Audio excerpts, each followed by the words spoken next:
Hey guys, how you doing? Remember me? It's been a long time. 5 or 6 months now, I think, right? Okay, so it's Tuesday night, it's midnight, I've had a nice chill out bath, so I feel pretty good right now.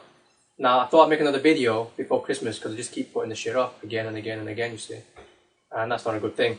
Now, it's been 6 months, so hopefully you guys have been practicing with consistency, which is what it's about.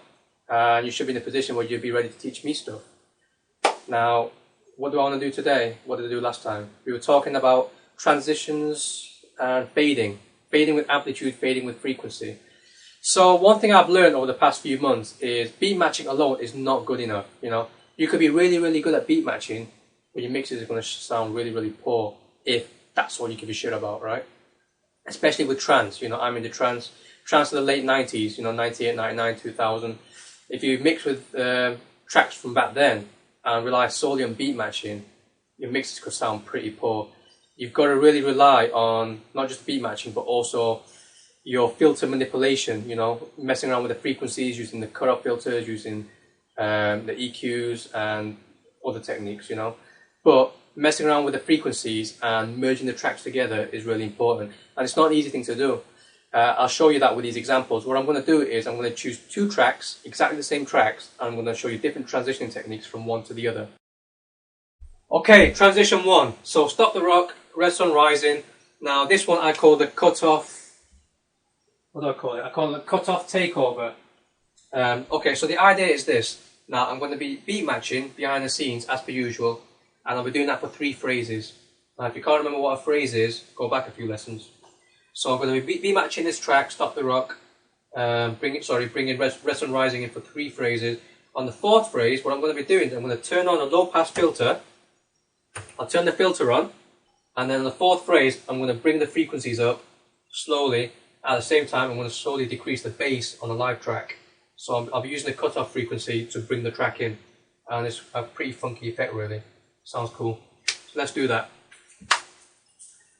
So let's play the track.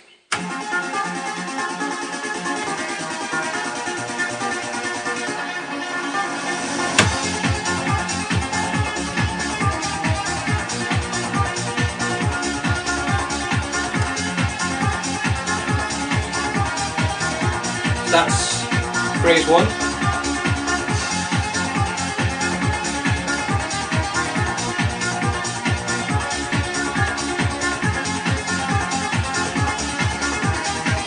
Phrase 2. So I get the filter on. I can introduce this now, you ain't gonna hear it because it's on a low pass filter. Okay, last phrase. Start doing transition.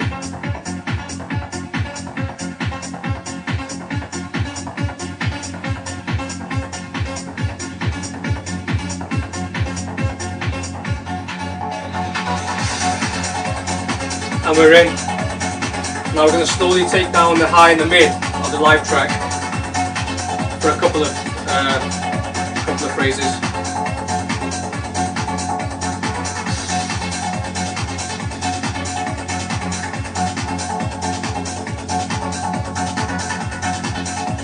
There we go.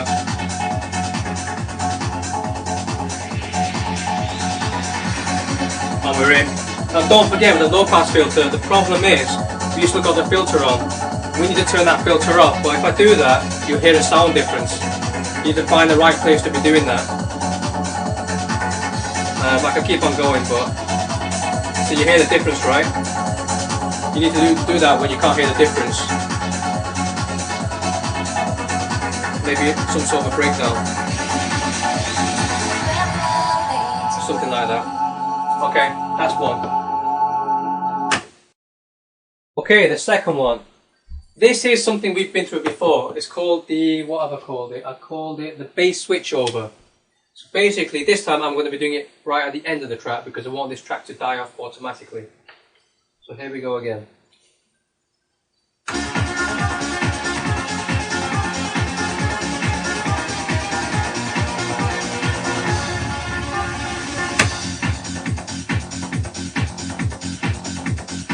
Okay, so I'm beat matching.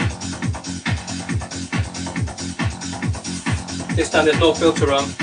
I'm going to bring it in with low bass in phrase 3.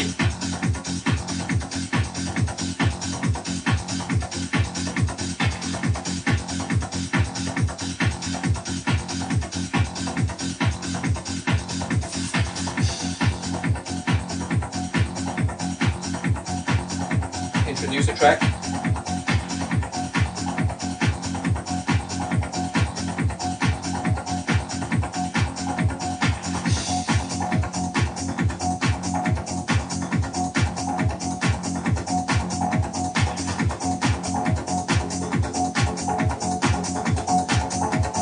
Do bass switchover. So that went high, that went low. Now let that track die off automatically. Yeah, we're in.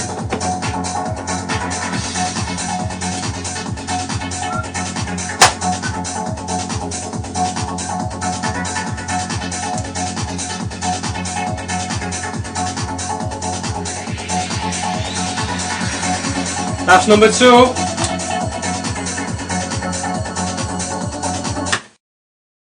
Right, method 3. This one we've talked about in the past as well. It's called killing the live bass. So the idea of this one is I'm going to start like I did in the first example. So I'm going to start in the same place.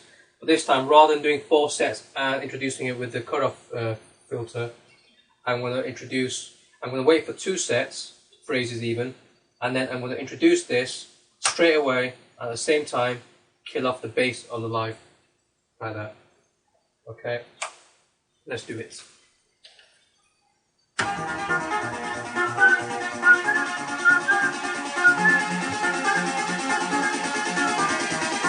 Here we go.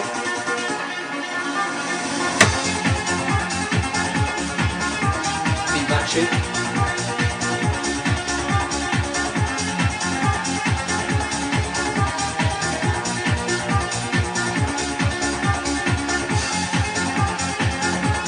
There we go.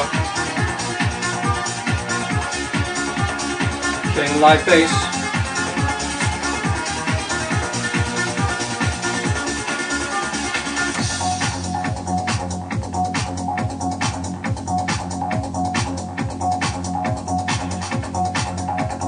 Start killing the EQ down.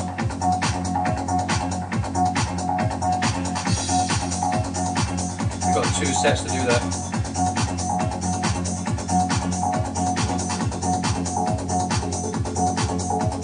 There we go. And we're in.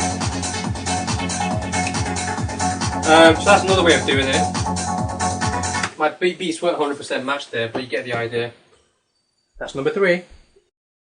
Right, example 4. But you're bored of these tracks now, aren't you? They're awesome. This one we've talked about in the past as well in one of the videos. It's called Killing the Live Track. Now the idea of this one is I'm going to introduce this with low bass, and then when we're ready to transition, what I'm going to be doing is I'm going to flip the bass up at the same time, kill a live off just like that. This time I'm going to start in a completely different position because I want to play 6 sets. So 2 sets, I'm beat matching and bringing it in. Then I'm going to be messing around with EQs, high, mid and high for 2, and I'm going to bring it in. You'll see what I'm talking about. Okay.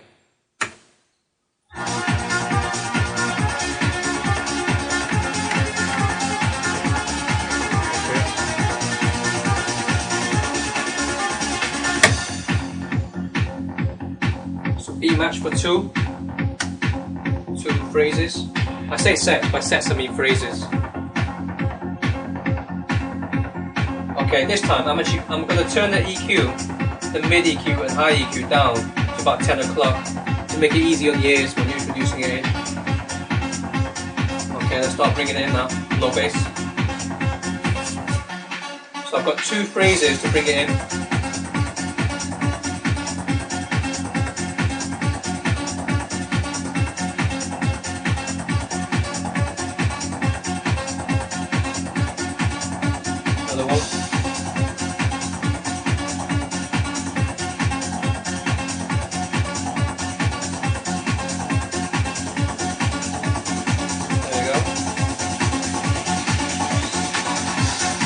Now for the next two phrases, I'm going to flip the EQs around. First mid.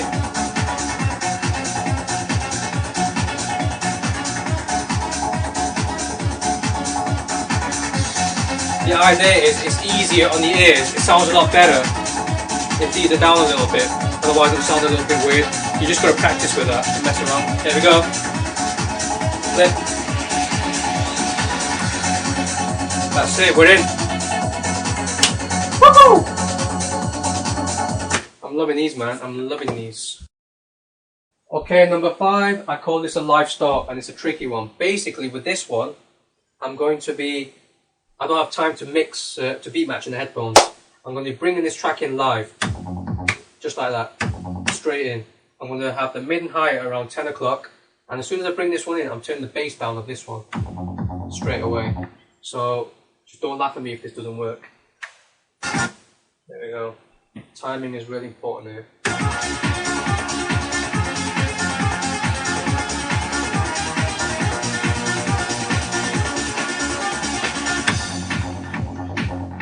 Not bad. Quick corrections required, but that's in now. So slowly I'm going to turn the mid and high out the other way around.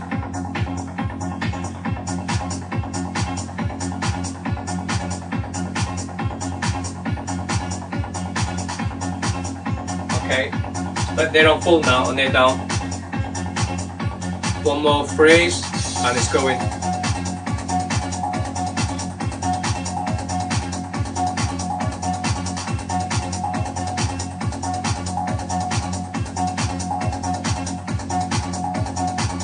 Actually, one more phrase, then it's going.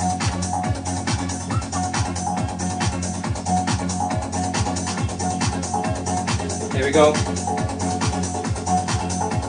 Bye bye. Now we're in. So that one you need to practice with because it's not easy, because obviously you're doing this live, you know, you've got to be really good, and I'm not. Sometimes I hit, sometimes I miss. But it's a good one to try out.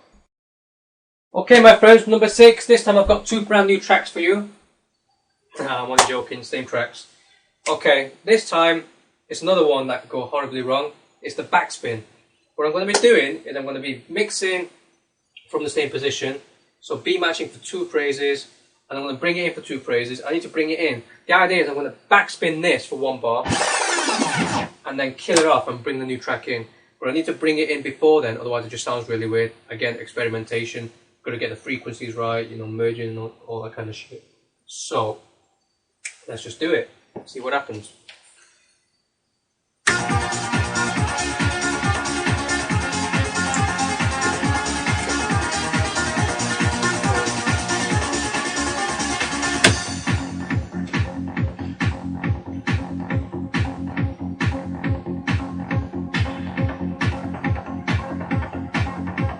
Okay. One more phrase. I'm going to bring it in with low bass.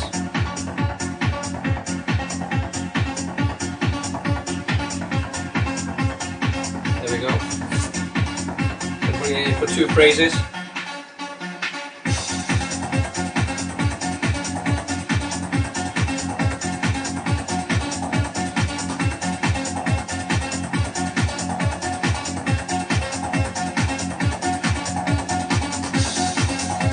There we go. Let's see what happens. Fingers crossed.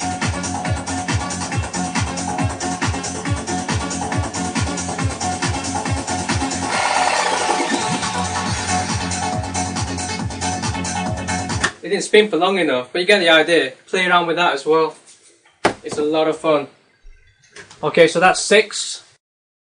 And that's it, ladies and gents. That's 6 different ways of doing transitions. I had a lot of fun doing that. I might do the same next time. So yes, practice them. If you've got any questions, just give me a shout on YouTube or on mixingguide.com. Get on my forums, get on my mailing list, or just email me and I'll get back to you guys. But yeah, practice, have fun, and next time we'll just mess around, just do some other crazy stuff. If I don't see you before Christmas, Merry Christmas and Happy New Year.